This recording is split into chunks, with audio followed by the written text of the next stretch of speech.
Documents seen by the BBC that are said to have been hacked from Chinese police computers show that Uyghur prisoners in the western region of Xinjiang are shot on sight if they're caught trying to escape. Thousands of photos shed light on a secretive system of mass incarceration. The Chinese government has dismissed as fake news claims that Uyghurs are arbitrarily detained in the region.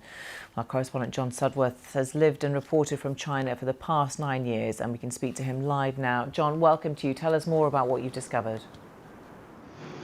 Well, Samantha, this is an unprecedented data breach, both in terms of its quantity and its quality.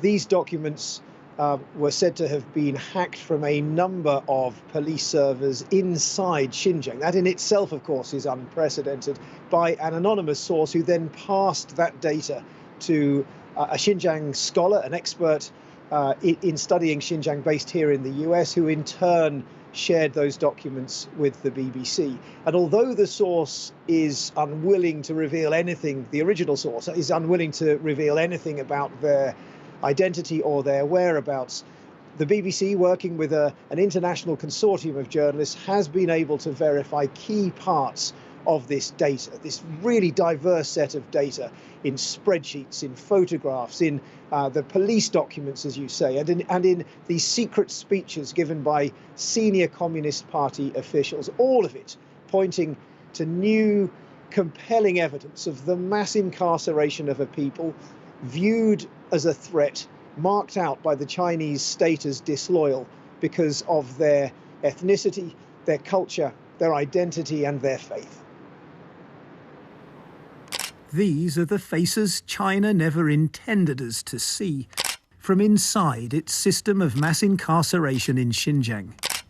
The government has long denied it's running detention camps for Uyghurs, insisting instead they are vocational schools for willing students. The photos, almost 3,000 of them, show the reality of how whole swathes of Uyghur society have been swept up person by person. The oldest was 73 at the time of her detention, the youngest just 15. The Uyghurs, with their Turkic language, Islamic traditions and roots in a region with a history of separatism and violence, have long faced cycles of tightening government control.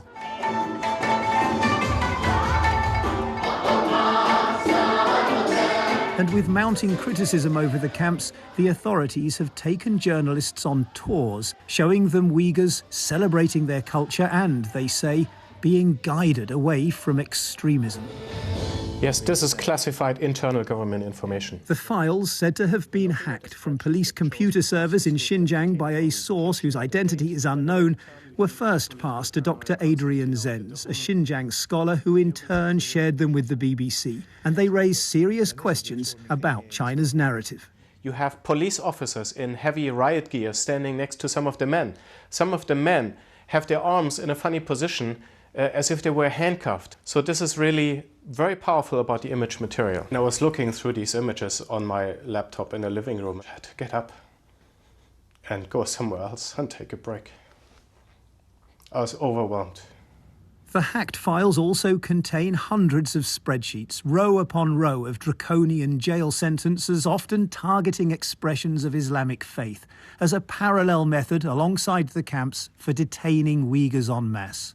Just for growing a beard, Tursun Kadir was sentenced to 16 years in jail, his chosen expression of Uyghur identity forcibly removed.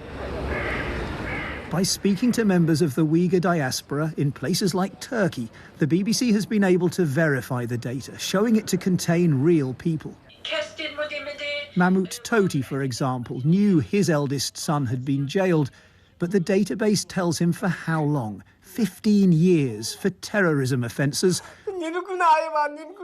although as evidence, only his son's devout Islamic faith is listed.